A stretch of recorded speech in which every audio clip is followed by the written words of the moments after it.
Keep it going for Doug Dohrer.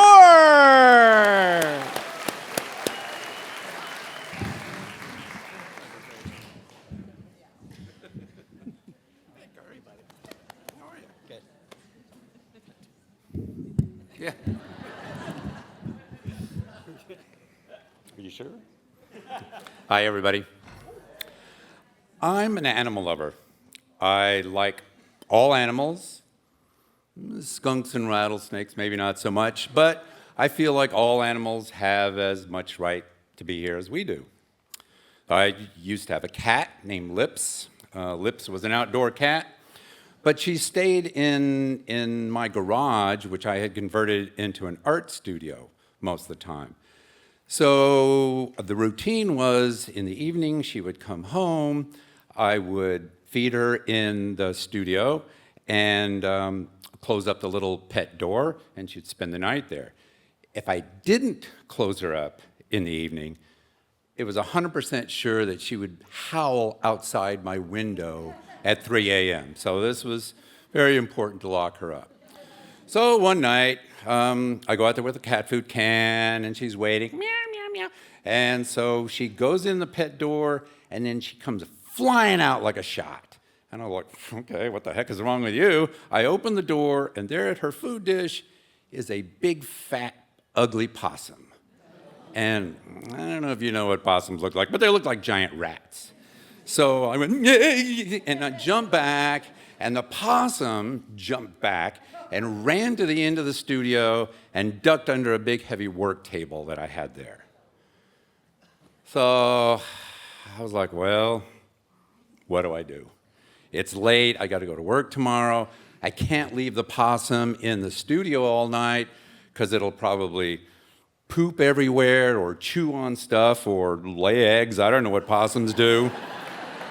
And I thought, and Lips is for sure gonna be howling all night, so I gotta get this possum out of here.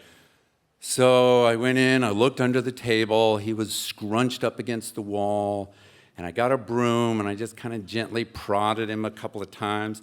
And every time I touched him, he went, and I was like, okay, that's not gonna work. My lovely wife comes out on the back deck, and she goes, have you put Lips to bed yet? I was like, any minute, dear, any minute. And I was like, okay, it's 10 o'clock at night, I can't call anybody. I got to think of something, so I pull the table away from the wall, and I look over, and there he is on the floor against the wall, all scrunched up, but I notice his tail is sticking straight up. And I got a brilliant idea. So I knew that they hung from their tails in trees, and I thought, well, I could just reach down, grab it by the tail, it's not going to hurt. I'll walk it gently out to the door, let him loose in the yard, scamper away, Lips comes in, it's all good. So I was like, I can do this. So I was like, okay. I practiced, I pushed everything out of the way, I measured the steps to the door, I was like, okay, 5 steps, and I was like, okay, I can do this. And reach down, grab it, gentle into the night. Got it. I was like, oh, okay. So I'm ready. On 3. I go 1, 2, 3. Reach down, grab the tail, and pulled it straight up. And that second, 2 things happened. One was, I realized it's a lot heavier than I thought it was going to be. And I had grabbed it in the middle of the tail, so there was about this much sticking up. And in that next second, that tail went whoosh, and whipped around my hand and squeezed like a wrench. And I was like, ah! And it had me. I was like, ah! And then the head, which was down here, it just went, and I went, ah! And it went, so I ran out the door, and I was like, oh, get it off, oh, get it off. So I was running around the backyard, swinging this thing, and it was, and finally, it went woo, woo, woo, woo, into the darkness. I ran in the house. Lights were coming on. My neighbors were there. Is that Dohrer guy? And I was like, ah! I ran in the house in the back door, and I was going,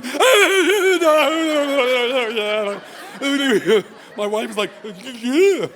So I washed my hands about, I don't know, 7,000 times. And Lips was AWOL for like 3 days. I don't know where she was. Never saw the possum again. But I did learn that, me, Lips, the possum, we were never the same after that. Thank you.